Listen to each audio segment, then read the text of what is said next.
Que se passe-t-il réellement aujourd'hui avec la Chine? Trop d'arnaques au niveau de la Chine. Si vous faites du business avec la Chine et que vous le faites à distance, vous ne venez pas sûrement en Chine. Ça veut dire que généralement, vous vous promenez beaucoup sur les réseaux sociaux.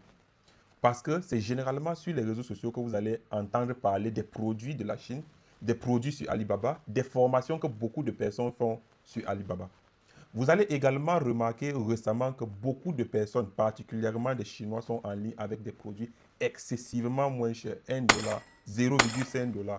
Attention, arnaque. Si c'est la première fois que tu me découvres, je suis Dr Abdelito. Le but de cette chaîne, c'est tout simplement d'encourager le maximum d'Africains à se lancer dans l'entrepreneuriat, tout en vous exposant des opportunités que vous pouvez tirer au niveau de la Chine. Surtout, je vous montre également mes expériences, les problèmes que j'ai eu à rencontrer au cours de mon parcours entrepreneurial, afin de vous éviter ces mêmes problèmes. N'oubliez donc pas de liker et surtout de vous abonner pour recevoir gratuitement nos prochaines vidéos. Récemment, je reçois beaucoup de vidéos des personnes qui ont été arnaquées au niveau de la Chine. On a longtemps pensé qu'il ne faut pas travailler avec son frère noir au niveau de la Chine. Je pense que c'est une très mauvaise idée.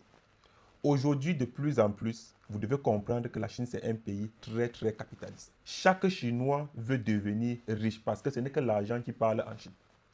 On te respecte en Chine en fonction du nombre d'argent que tu as dans ton compte, en fonction du montant que tu as dans ton compte. C'est comme ça que ton respect est mesuré.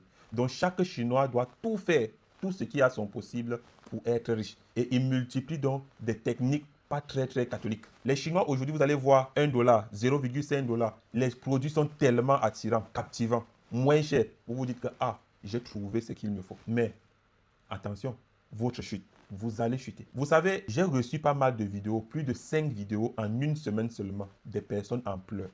Des gens qui ont commandé carrément des chaussures au niveau de la Chine, des très belles chaussures. Les vidéos sont propres, ils ont tout vu. Mais lorsqu'ils ont reçu le carton, ce qui fait plus mal, c'est que le transport est cher.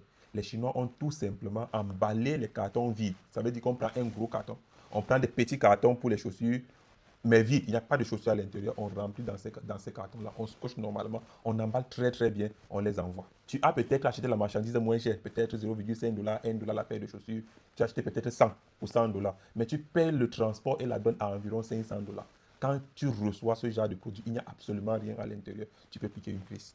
Donc, s'il vous plaît, faites attention à partir de cet instant avec la Chine. Je ne vous demande pas de ne pas acheter en Chine. D'ailleurs, tout le monde aujourd'hui achète au niveau de la Chine. La Chine aujourd'hui, c'est le marché du monde. Même des États font affaire avec la Chine. Donc, on ne peut rien faire. On va tout simplement acheter avec la Chine. Mais il faut donc être prudent. Essayez de tout faire pour avoir un agent au niveau de la Chine. Une personne qui vous représente. Une personne de confiance. La confiance, ça se mérite. La confiance, ça se bâtit. Qui va tout simplement vérifier, jeter un coup d'œil sur tous vos produits avant que ça ne quitte la Chine. Parce que si le problème est détecté au niveau de la Chine, on va tout simplement retourner la marchandise à ce fournisseur. Même s'il ne vous rembourse pas vos 100 $, ça vous empêche de perdre un 500 $ de plus. En même temps, vous allez comprendre que ce fournisseur n'est pas fiable et vous n'allez plus jamais faire affaire avec lui. Donc, s'il vous plaît, lorsque vous avez économisé de l'argent, faites compter cela. Ne prenez pas cela pour aller jeter dans l'eau. Vous devez tout simplement garantir cet investissement. C'est très important. Quand je vois cela, ça me fait énormément mal. Le dernier point qu'on va aborder sur cette vidéo, c'est éviter le moins cher. Et même si vous aimez trop le moins cher, procédez au contrôle qualité. On dit généralement, tout flatteur vit aux dépens de celui qui l'écoute.